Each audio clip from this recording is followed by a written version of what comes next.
Hello, boys and girls. Thanks for stopping by for part 2 of like pickle juice on a cookie. It's hard to see on there, but there you go. Like pickle juice on a cookie, which you can find on Amazon Kindle or, where you can find on Amazon Kindle. We are now, like I had said in part 1, there are a lot of chapters, and so some chapters are only like 1 page. So it might sound a little alarming when I say like, oh, I'm on chapter now 17 or something. Okay, let's continue. Chapter 11. A little while later, the doorbell rang. Agnes was there with her mom. We should do this all the time, her mom said. Agnes didn't say anything. I didn't say anything. Come in, my dad said. Come in. So Agnes came in. I'm right upstairs if you need me, her mom said. Then she left. Have a seat, you two, my dad said. Have a seat. I pulled on his arm. Stop saying everything twice, I whispered. Oh, he whispered back. Sorry. We all sat down on the couch. Aren't you both 8? My dad asked. No, I said. Agnes still didn't say anything. She's 9, I said. So you've already been through 3rd grade, my dad said. How perfect. Eleanor is starting 3rd grade soon. You can tell us all about it, he waited. We both waited. Finally, Agnes said, It's okay. Do you write any stories in 3rd grade? I used to love to write stories, my dad said. Yes, Agnes said. We wrote stories and letters, other things too, I guess. I can't remember. I can write stories and letters, I thought. We did that in 2nd grade. And then I thought, letters. I can write letters. And then I stood up. I'm going to write a letter, I said. Right now? My dad asked. Right now, I said. Would you like to write a letter too? My dad asked Agnes. No thanks, she said. Then she said, Could I listen to some music? My dad looked surprised. Sure. So my dad took Agnes to look through our music. I got my best stationery and I sharpened a pencil. Then I sat down at the kitchen table and wrote a letter to BB. I wrote, Dear BB, Agnes from upstairs is here. Dad invited her. He didn't even ask me first. Don't worry, she's being very calm. Yesterday, Mom bought me new pants, so I'll have them for school. They're too big. Nobody here can sew except for you, and you left, so I have to wear a belt. Here's a picture of me in my 2 big pants, and here's a picture of calm Agnes on our sofa. I miss you every day, I really do, and I love you a million trillion. Love, Eleanor. I didn't want Agnes to see my letter because it was private and she might feel funny since I wrote about her. So I folded it up right away and pushed it in an envelope and wrote my return address in the corner, just like we did in 2nd grade. Then I went to find my dad to get BB's address. He was standing with Agnes by the stereo. They were singing a Beatles song. My dad doesn't sing very well, but Agnes from upstairs sounded beautiful. My dad smiled at me. Want to sing with us? He asked. No thanks, I said. I need BB's address. So my dad got BB's address while Agnes sang. I liked listening to Agnes sing, but I was ready for her to go home. Finally, as she went upstairs with her mom, I went downstairs with my dad and I mailed my letter to BB. Chapter 12. As soon as my mom came home, I told her, I wrote a letter to BB. That's nice, she said. But I could tell she wasn't really listening. She sat down on the couch and patted the space next to her. So I sat down beside her. I have to go back to work soon, she said. We need to find someone to help us, someone to be with you during the daytime until the end of summer, and then pick you up from school when 3rd grade starts. I don't want a new babysitter, I said. I understand that, my mom said. I really do, but we don't have a choice. Your dad and I both work. I could stay home by myself, I said. No, my mom said. You really couldn't. And I knew that, but still. I won't let anyone else, I said. I won't like anyone else, I said. I understand, my mom said. No one in the world is as good as BB. I know, my mom said. But maybe we can find somebody who is not too terrible. I heard about someone named Natalie. Maybe we could try her out." "Do we have to?" I asked. "We have to," my mom said. Fine, but I didn't like it. Chapter 13. Natalie came over that afternoon. "You keep inviting people without asking me," I told my dad, but he wasn't listening. He was opening the door for Natalie. Natalie didn't look anything like Bibi. She looked much younger. She had a ponytail. Bibi did not have a ponytail. Natalie wore jeans. Bibi never wore jeans. Natalie smiled at me. I smiled back, but not a lot. "You must be Eleanor," Natalie said. "Yes," I said. Then I said, "Don't ever call me Ellie, please. Because Bibi likes to call me Ellie." "I won't," Natalie said. "If you don't want me to, I promise." Then my dad said, "Why don't you show Natalie your board games?" So I showed Natalie our board games. "I need to warn you about something," she said. She looked very serious. "I'm very good at board games," she said. "You might be able to beat me, but it will be hard." "Don't worry," I said. "I'm good too. I'm good at board games. Bibi says she used to let me win, but now I win all by myself. I even win the games that are just about luck and don't take any skill at all. You were born under a lucky star," Bibi says. "Let's play Mancala," I said to Natalie. In Mancala, you move rocks around in a certain way, and if you have the most rocks at the end, you win. No one has ever beaten me at Mancala. Natalie didn't beat me either. "Look at that," she said. "I may have met my match." After that, we played lots of different board games. She won some, and I won some. Then it was time for her to go home. "Next time, can we play Mancala again?" she asked. "Okay," I said. "You can take it home with you now if you want, to practice." "Good idea," she said. Then she went home with our Mancala. Chapter 14. I decided to sit outside the very next day and wait for my letter from Bibi. "Today?" my mom asked. "Today," I answered. "But you just sent your letter to Bibi," my mom said. "The mail takes time. It's much too soon to get Bibi's letter back." "I know," I said, but I thought, maybe it will come, maybe. So I said, "I want to wait anyway." "Natalie will be here soon," my mom said. "Maybe she will wait with you." As soon as Natalie walked in, I told her I want to sit outside and wait for a letter from Bibi. My parents must have told Natalie about Bibi, because she didn't ask any questions. She just said, "That sounds nice." Together we went outside and sat on a bench across the street from my building and waited for Bibi's letter. "You look to the left," I said, "and I'll look to the right." So Natalie looked to the left and I looked to the right, and we watched carefully for the mail. We saw lots of things. I saw a baby in a stroller, crying and crying and crying all the way down the block, while its mother said, "Shh." I figured that baby was tired. Natalie saw a plastic grocery bag hanging from the branch of a tree swaying, like a magnolia, she said. A plastic grocery bag magnolia. I saw Agnes and her brother walking toward the park. I waved at Agnes, and she waved back at me. "That's Agnes from upstairs," I told Natalie. "You should hear her sing." Together we counted 3, then 4, then 5 joggers rushing by, their faces dripping from the heat. And then we saw the ice cream truck turning the corner, playing its tunes.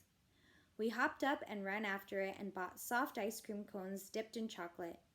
We ate those cones up fast before they melted. And when we got back to our bench, there she was, the mail carrier lady, wheeling her big bag of mail up the path to our building. "Wait!" we yelled. "Wait!" Chapter 15. The mail carrier lady waited while we looked both ways and crossed the street and ran to her. "Do you have Bibi's letter?" I asked. "A letter from Bibi Bolassing?" Hard to pronounce this Bibi's last name. "Bolassing." "I might," she said. She looked serious. "To whom is this letter addressed?" she asked. "To me," I said. "Eleanor Abigail Kane." "It's nice to meet you, Eleanor Abigail Kane," the mail carrier lady said. "I'm Val." I smiled at Val. Do you know your apartment number? She asked. I needed to find the letter. It's 2C, I said. One moment, please, Val said. Then she dug through her bag until she found a stack of mail labeled 2C. She took off the rubber bands, and the three of us looked at every letter in that stack, but there was no letter from BB. I'm sorry about that, Val said. I'll keep a special lookout for it from now on, I promise. I knew it was too early for BB's letter, but still, I wanted my letter from BB. Then Natalie said, maybe it's time to play Mancala. So we went upstairs and played Mancala. I think Natalie might have practiced at home because she did a little better, but I still won. Chapter 16. The next morning, I tried calling my best friend Pearl, but she was still away. Everyone in the world was still away except for me, so I got grumpy. When Natalie came, I said, I already hate this day. Oh dear, she said, but look what I brought. She held up a bag and opened it and showed me lemons and sugar and a big plastic pitcher. If we're going to hate this day, she said, then at least let's not get thirsty. So we squeezed lemons and scooped sugar and added water and stirred and made a big plastic pitcher of lemonade. We made a big sign too. We took our pitcher and our sign and set up a lemonade stand right next to the bench where we waited for Val. We poured cups of lemonade for ourselves, so at least we wouldn't get thirsty. Then we sold the rest for a nickel. We decided on a nickel because nickel rhymes with pickle. The joggers jogged right by us, but Agnes and her brother each bought a cup, and one thirsty lady bought two. That lady drank both of those cups of lemonade right then and there, all by herself. While we were waiting for more customers, I asked Natalie, do you remember third grade? A little, she said. What's it like? I asked. She thought for a second. My teacher was named Mrs. Mosley, she said. She didn't like my handwriting. She thought it was too messy. Oh, I said. I thought about my handwriting. It was pretty messy too. And I think we wrote reports in third grade, Natalie said, about famous people. I remember writing one on Neil Armstrong. Who's that? I asked. The first person to walk on the moon, Natalie said. I tried to think of someone famous to write about, but before I could, we saw Val. She was wheeling her bag up the path to our building. Val, we called, waving. Val! Val waved back and then turned and wheeled her big bag right across the street and over to our stand. What a nice way to spend the day, she said. Can we check for BB's letter? I asked, just in case. Sure, Val said, but I didn't see it earlier. Then she dug through her bag and we looked at every 2C letter, but again, no letter from BB. I started to get grumpy. Then Natalie said, let's get Val some lemonade, and I poured a cup for Val. She tried to give us a nickel, but Natalie said, this lemonade is free for Val. Let's add that to our sign, I said. So our sign, under lemonade, 1 nickel, I wrote in big letters, free for Val. Val laughed and thanked us, and wheeled her big bag across the street to deliver the rest of her mail. Chapter 17. My mom had to work late the next day. My dad did too. So Natalie stayed late, and that was bad. It was bad because Natalie ran my bath and checked the water and checked it again to make sure it wasn't too hot, just like BB, when BB stayed late. And before I got in the tub, Natalie turned my back covers so my bed was all ready for nighttime, just like BB, when BB stayed late. And I could just tell that after my bath, Natalie planned to read to me and tuck me in and kiss me goodnight and wish me sweet dreams and turn down the lights and tiptoe down the hall, just like BB, when BB stayed late. But Natalie was not BB, and I wanted BB. So when Natalie said, your bath is ready, I said, I don't need a bath. I'm very clean already. Natalie looked surprised. She thought for a minute and said, at least wash your face and hands. Fine, I said. I washed my face and hands and went in my room.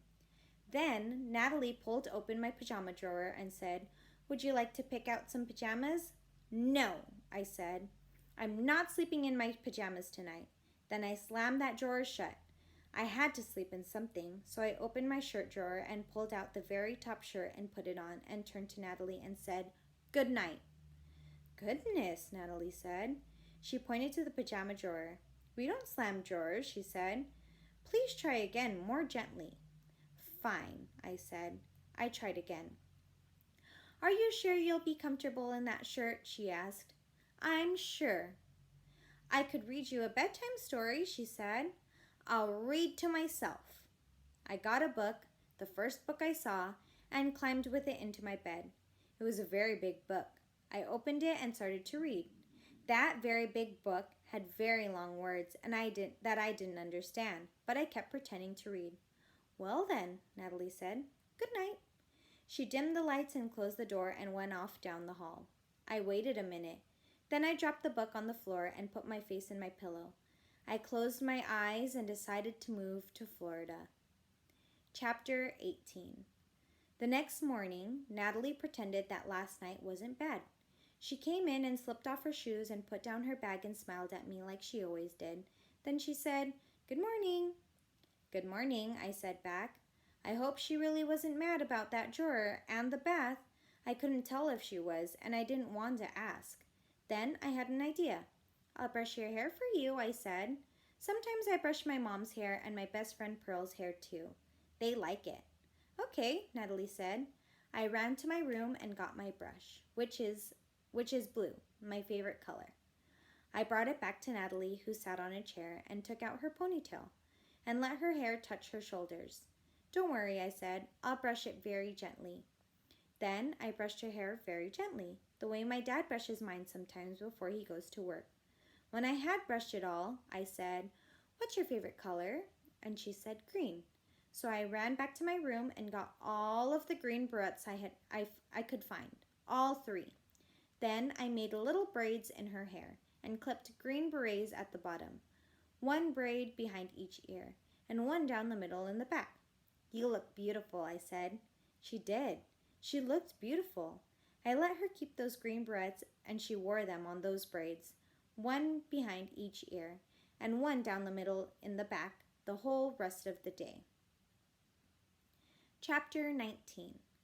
When the phone rang that night, I figured it was probably a work call for my mom, but she brought me the phone. "It's for you," she said. I held the phone to my ear. "Hello?" I said. "Eleanor, it's Pearl," my best friend shouted. "Pearl!" I shouted back. "Are you home yet?" "I wish I was," she said, "but I'm still in Oregon. It rains here all the time." Then she said, "My face is raining too, with tears because I'm missing you." Pearl talks in poems sometimes. She's going to be a famous poet someday. I just know it. "When will you be back?" I asked. "Wednesday," she said, "in the late afternoon. Mark your calendar." "I will," I said. As soon as I hang up and school starts on Thursday," Pearl said. "Will you pick me up on the way?" "Of course we'll pick you up," I said. Just then I remembered that Pearl didn't know about BB. I almost didn't say anything because it felt very hard to say anything. But I took a deep breath and I said, "BB moved away." "She did?" Pearl said. "Yes," I said, "she did." "Why?" Pearl said. I told her why. "You must feel terrible," Pearl said. "Your heart must feel like a mirror that fell and shattered in a million pieces." I thought about that. "That's exactly right," I said. "Don't worry," she said. "I'll be home soon. I'll cheer you up." I heard Pearl's mom say something in the background. "I have to go," Pearl said. "Wait," I said. But I just remembered that I needed to ask her something. "Is my handwriting messy?" I asked. "What?" Pearl said. "Is my handwriting messy?" I asked again. "I don't think so," Pearl said. "I like your handwriting." Then we hung up, and right away I went to mark the calendar. That's when I realized it wasn't August anymore. It was September. Chapter 20. My dad had some time off from work the next day, so we sat outside together and waited for Val. While we waited, I asked him, "If you had to write about famous person, who would you write about?" "What a great question," he said. "Let me think." He did some thinking, then he said, I might write about Amelia Bloomer. Who's that? I asked. She's famous for wearing pants, he said. Long ago, when women only wore long, heavy skirts that were hard to move around in, Amelia Bloomer thought, they should get to wear pants too. Oh, I said. I was worried. I knew nothing at all about famous people. Then I wondered if the Bloomer lady's pants were ever too big, and then I saw Val waving at us. Then I wondered if the Bloomer lady's pants were ever too big. And then I saw Val waving at us. We hurried to her. This is my dad, I said. Nice to meet you, Val said. Then she said, one moment, please. And from the top of her bag, she pulled out a letter for Miss Eleanor Abigail Kane, she said. But don't get too excited. Why not? I asked. I took the envelope and looked at it and saw why not. It wasn't from BB. It was from my school. I opened that thick envelope and pulled out a long letter. And while Val delivered the rest of her mail, I read that long letter with my dad. It said, Dear third graders, my name is Mrs. Campanelli. I am your new teacher. I hope you are having a wonderful summer. I'm getting ready for the start of third grade. Here are 4 things I am doing to get ready. First, I am setting up our classroom. I want everything to be ready when you get here. Second, I am going to get a haircut because when my hair gets too long, it gets a little crazy. Third, I have picked out the shirt I will wear on our first day. It is a green and blue checked shirt. It is my favorite shirt. I wear it on special occasions. And the first day of school is a very special occasion. I have enclosed a picture of me in my favorite shirt, so you can know what I'll look like on the first day of school. Except my hair will be a little less crazy. Fourth, I am reading a little every day because reading is a very important part of third grade, and it is good to get in the habit of reading every day. I recommend that you start reading a little every day too to help you get ready for third grade. And if you want, you could send me a picture of you. You could draw it or take it with a camera, whatever you like. I have included an empty envelope addressed to me. Just put the picture in and mail it off. Don't worry about whether the picture will arrive before school starts. I will enjoy getting it, whenever it comes. I look forward to receiving your pictures and seeing all of you in person and having a terrific school year. Your teacher, that's Mr. Campanelli. And I am going to stop there and continue on in the next video for part 3 of Like Pickle Juice on a Cookie. I hope that you guys are all continuing to stay safe and sane during these unprecedented times.